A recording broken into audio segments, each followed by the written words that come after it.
Hi viewers, మన Kavya's media team ఎలా ఉంటారంటే సొసైటీకి ఏది అవసరమో అదే ఇద్దామండి మన ఛానల్లో అంటారు.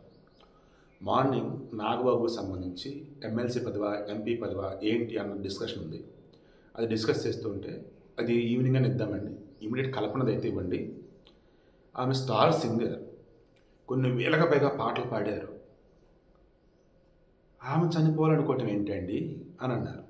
సరే నా వీడియో ఇస్తానని చెప్పేసి మొత్తం ఇంకా స్టడీ చేశాం. గణేష్ గోల్డ్ తాకట్టులో ఉన్న బంగారాన్ని విడిపించి కొనబడును. సంప్రదించండి 9966651144. ఆడవాళ్ళ యొక్క జీవితాలు చాలా వరకు ఇలాగే ఓ రకంగా చెప్పాలంటే విషాదంతో ముడిపడి ఉంటాయి. బట్ బయటికి మాత్రం చక్కగా నవ్వుతూ ఆనందంగా ఉన్నట్టు కనిపిస్తూ ఉంటారు. పాపం కల్పన, వాళ్ళ నాన్నగారి పేరు రాఘవేందర్, కల్పన రాఘవేందర్. ఆమె తండ్రి రాఘవేంద్ర ఉన్నారు కదా, ఆయన గాయకుడు. వాళ్ళమ్మ సులోచన సింగర్, గాయకురాలు. ఈ కల్పనని గాన రాక్షసి అంటారు. ఎందుకంటే కన్నడం, తమిళం, మలయాళం, తెలుగు, మన సౌత్ ఇండియన్ లాంగ్వేజ్లో దుమ్ము లేపి అవతల పడేసింది ఏ సాంగ్ అయినా. మీరు రియాలిటీ షోలు చూస్తుంటారు కదా. సోషల్ మీడియా వచ్చిన తర్వాత ఒక సింగర్ ఎంత అద్భుతంగా పాడిద్ది అన్నట్టుగా ఈమెకు సంబంధించిన కొన్ని సాంగ్స్ వైరల్ అయినాయి. అది ఈ తరం కూడా చూసి వాటే టాలెంట్ అంటున్నారు. కానీ ఆమెకి ప్రస్తుతం సినిమాలలో ఛాన్సెస్ లేవు. ఎందుకంటే యూత్ని ఎంకరేజ్ చేస్తున్నారు. ఫోక్ సాంగ్స్ పాడేవాళ్ళు ఉన్నారు కదా, వాళ్ళు గతంలో ఓలల్లో లేదన్నప్పుడు క్యాసెట్లు వీటికి పరిమితమయ్యారు. సోషల్ మీడియా వచ్చిన తర్వాత మరి యూట్యూబ్ వచ్చిన తర్వాత వాళ్ళు కూడా మంచి డిమాండ్ వచ్చింది. వాళ్ళకి ఛానల్స్ బాగా పాపులర్ అవుతున్నాయి, అండ్ వాళ్ళు కూడా పాపులర్ అవుతున్నారు, వాళ్ళ వాయిస్ పాపులర్ అవుతున్నాయి. దెన్ పాపులర్ అయినటువంటి తీసుకొచ్చి మూవీస్లో పెట్టుకుంటే, టీవీ షోస్లో పెట్టుకుంటే పైసలు వస్తాయి, వాళ్ళకి రేటింగ్లు వస్తాయి. అలా ఏమవుతుంది, అఫీషియల్గా ఇస్ నథింగ్ కూడా ఎలా అంటే విద్వత్తుతో కూడినటువంటి సంగీత విద్వాంసులు అంటారు చూసారా, అటువంటి అవకాశం ఉన్నట్ల ఎక్కడో ఒకటి అన్నట్టు. ఊర్లో సొల్లు కబుర్లు చెప్పే వాళ్ళకి ఏదైనా సరే సరిపోయింది, బట్ పద్ధతిగా ఉండే వాళ్ళకి కష్టం అన్నట్టు. కష్టం ఇస్ నథింగ్ బట్ అన్ని కంట్రోల్ ఏమంటారు, అన్ని ఓవర్కమ్ చేయలేరు వాళ్ళు, అండ్ అన్ని ఫేస్ చేయలేరు. ఎలా పెడితే అలా ఉండాలి, ఏదైతే ఏంద్రా అన్నట్టుగా ఉంటారు. అలా ఇప్పుడు ఏమవుతుందంటే మన సింగర్ చిత్ర గారు చూడండి, అంతెందుకు ఈమె సునీత ఉన్నారు కదా, ఆమెను చూడండి. అండ్ చక్రి సినిమా చనిపోయాడు కదా మ్యూజిక్ డైరెక్టర్ చక్రి, అందులో కౌసల్య ఖచ్చితంగా ఆమె సాంగ్స్ ఉంటాయి. అసలు ఈ మధ్యకాలం ఆమె కౌసల్య ఎక్కడ పాడుతున్నారా? పాపం ఆమె కూడా రీసెంట్గా ఫైనాన్షియల్ ట్రబుల్స్లో ఉన్నట్టుకున్నారు. ఐ హోప్ మేబీ దాని నుంచి ఆమె బయటపడి కూడా ఉండొచ్చు కౌసల్య. ఇప్పుడు నేను మాట్లాడుతుంది మన కల్పన గురించి కూడా చెప్తున్నాను. ఇవి చిన్నప్పుడు 5 సంవత్సరాల నుంచే పాటలు పాడటం మొదలెట్టారు. శాస్త్రీయ సంగీతంలో దిట్ట. అండ్ ఈమె వచ్చేసి చిన్నప్పటి నుంచి పాటలు పాడుతుంది కదా, అలా పాటలు పాడుతుంతో పాటు డబ్బింగ్తో పాటు పాటలు పాడుతూ పాటు యాక్టింగ్, అలా చదువు మరల బ్రహ్మాండం చదువుతుంది. ఎంసీఏ కంప్లీట్ అయిన తర్వాత అవకాశాలు బాగానే వచ్చి ఈలో పెళ్లి కూడా అయింది, ఒక పాప కూడా పుట్టారు. బట్ ఇద్దరి మధ్య డిస్టర్బెన్సెస్, దాంతో విడిపోవాల్సి వచ్చింది. ఎందుకు ఏంటి అంటే ఆమె కొంచెం వెయిట్ గెయిన్ అయ్యారు. సో లావ్ అయ్యావు నువ్వు ఇదనంటూ ఒక బాడీ షేమింగ్ చేస్తూ ఇద్దరు మనస్పర్ధలు, దాంతో విడిపోయిన తర్వాత లైఫ్ని చాలా ఛాలెంజింగ్గా తీసుకుంది. ఎంత ఛాలెంజింగ్ అంటే బేరెటిక్ సర్జరీలు ఏం లే, yoga, meditation, exercise, normal food related nutrition food, వాటితోనే వెయిట్ తగ్గింది. అండ్ రియాలిటీ షోస్, బిగ్ బాస్లో కూడా యాక్ట్ చేసింది.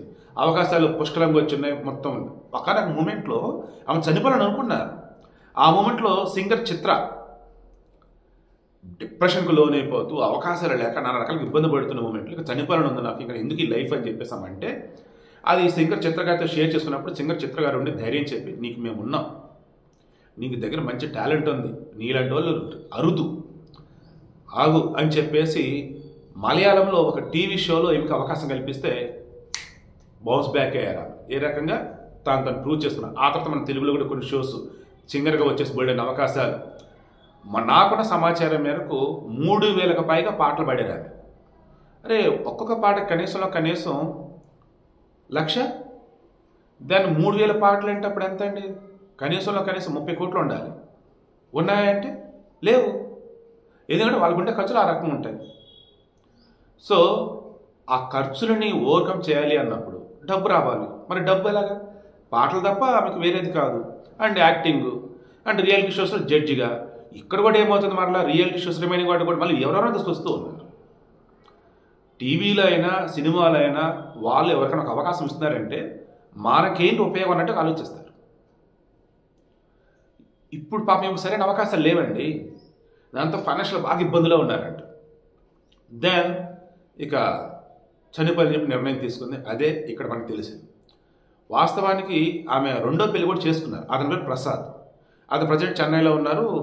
వీళ్ళు ఉండేది వచ్చేసి నిజాంపేటలో వర్టెక్స్ ప్రివిలేజ్ గేటెడ్ కమ్యూనిటీస్ మీద ఉండే అందులో ఉంటారంట.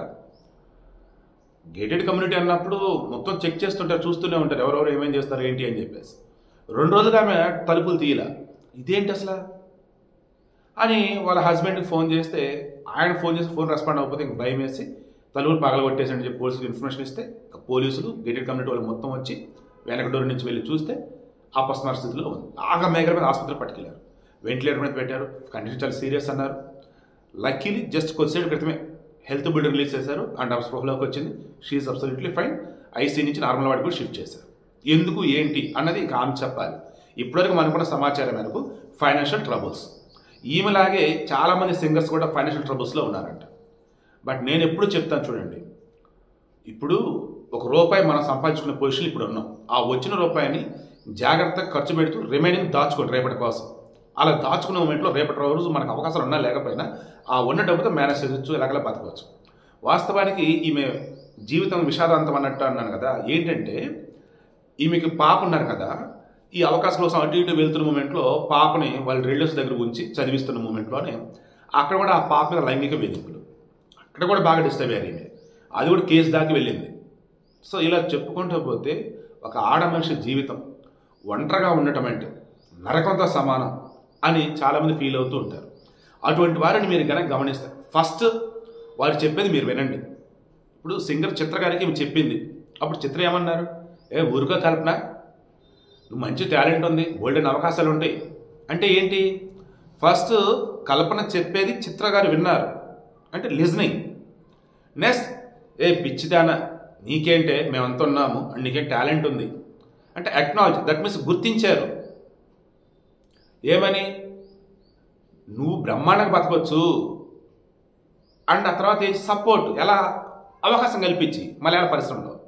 సో మీరు కూడా మీకు తెలిసిన వాళ్ళు కానీ తెలియని వాళ్ళు కానీ మీరు రోజు గమనిస్తూ ఉన్నట్టయితే వారిలో ఒక రకమైన డిప్రెషన్ తాలూకు మాటలు కావచ్చు, ఆలోచనలు కావచ్చు ఉన్నట్టు మీకు అనిపిస్తే అయితే మీరే కౌన్సిలింగ్ ఇచ్చి సెట్ చేయండి, లేదా సైకాలజిస్ట్ తీసుకెళ్ళి కౌన్సిలింగ్ ఇప్పించండి. దయచేసి ఒంటరిగా వదిలిపెట్టకండి. వాట్సాప్ స్టేటస్లో తెలుస్తున్నాయి, ఇన్స్టాగ్రామ్లో స్టేటస్లో తెలుస్తున్నాయి, ఫేస్బుక్ పోస్టులు కూడా చాలామంది ఎక్స్ప్రెస్ చేస్తున్నారు వాళ్ళు ఏం చేయబోతున్నారు, ఏం చేస్తారు ఏంటని. అటువంటి వారిని గుర్తించి కాపాడదాం. అండ్ మీరైనా నేనైనా సైకలాజికల్గా ద బెస్ట్ వేలో ఉన్నట్టయితే మనం బాగుంటాం, మిగతా వాళ్ళు బాగుండేలా చేస్తాం. ఈ కల్పన ఆమె చెప్పిన దాన్ని బట్టే అసలు రీజన్ ఏంటంటే మనకు తెలిసింది. ఎందుకంటే ప్రజెంట్ ఆమె హస్బెండ్ కూడా అనుమానిస్తున్నారు.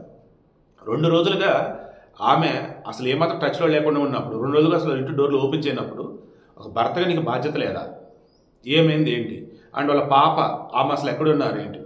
సో ఇన్వెస్టిగేషన్ చేస్తే కానీ ఇవన్నీ తెలియదు.